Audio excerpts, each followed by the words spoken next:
COVID-19 পৰিস্থিতিয়ে জুৰুলা কৰা ৰাজ্যৰ বাদ্যযন্ত্ৰীসকলে কোভিড-19ৰ সময়ত একত্ৰিত হৈ তেওঁলোকৰ নিজৰ মাজতে এজনে আনজনক সহায় কৰাৰ উদ্দেশ্যেৰে গঠন কৰিছিল অল মিউজিচিয়ানছ ৱেলফেয়াৰ এছ'চিয়েশ্যনৰ। তেতিয়াৰ পৰা আজিলৈকে চৰকাৰী কোনো সাহায্য অবিহনে চলাই গৈছে তেওঁলোকৰ এই যাত্ৰা, আৰু এই যাত্ৰাত তেওঁলোকে সহায় কৰিছে আৰ্থিকভাৱে দুৰ্দশাগ্ৰস্ত বহুতো শিল্পী কলাকুশলীক। নমস্কাৰ, মোৰ নাম বিক্ৰম নাথ। মই অল মিউজিচিয়ানছ ৱেলফেয়াৰ এছ'চিয়েশ্যন মই জেনেৰেল ছেক্ৰেটাৰী।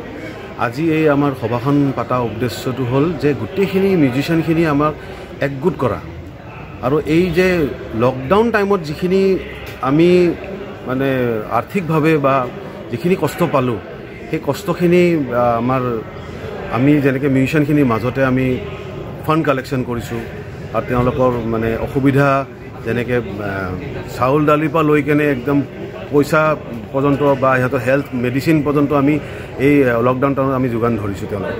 এতিয়া এছ'চিয়েশ্যনটো আগবাঢ়ি গৈ আছে, আগবাঢ়ি এতিয়া আমি ৰেজিষ্ট্ৰেশ্যন কৰিলোঁ। ইয়াত বহুত অসমৰ বাহিৰৰ পৰা মিউজিচিয়ানখিনি আহি যোগদান দি আছে আমাৰ লগত। মঙলবাৰে পণ্ডিত তীৰ্থনাথ শৰ্মা সভাগৃহত অল আছাম মিউজিচিয়ানছ ৱেলফেয়াৰ এছ'চিয়েশ্যনৰ সতীৰ্থ আৰু সদস্যৰ এক মিলন অনুষ্ঠানৰ আয়োজন কৰা হয়।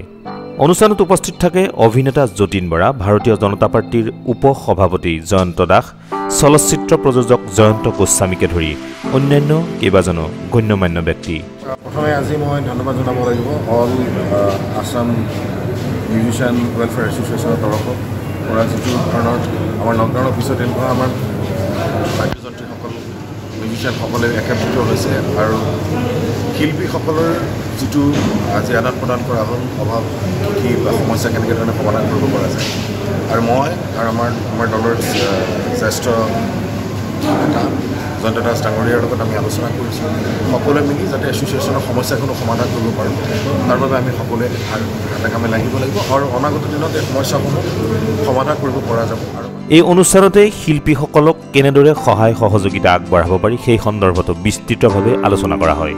অনুষ্ঠানৰ সৈতে সংগতি ৰাখি এখনি সাংস্কৃতিক অনুষ্ঠানৰো আয়োজন কৰা হয়। চাওক, চিন্তাটোতো আমি আদায় কৰিব লাগিব, কেনেকুৱা ধৰণৰ ৰাস্তাৰে গ'লে আমাৰ ভাল হয়। সেইকাৰণে মই আমাৰ এছ'চিয়েশ্যনে এইমাত্ৰ ক'লোঁ যে আপোনালোকৰ গোটেই ফিলিংছটো চৰকাৰৰ পৰা কি সহায় কৰিব পাৰি, আপোনালোকে এখন মেম'ৰেণ্ডাম ৰেডি কৰক আমাৰ মাননীয় মুখ্যমন্ত্ৰী মহোদয়, আৰু তেওঁলোকে ইমিডিয়েট অনুযায়ী অহাকালিৰ ভিতৰত তেওঁলোকে এইটো মেম'ৰেণ্ডামখন ৰেডি কৰি দিব।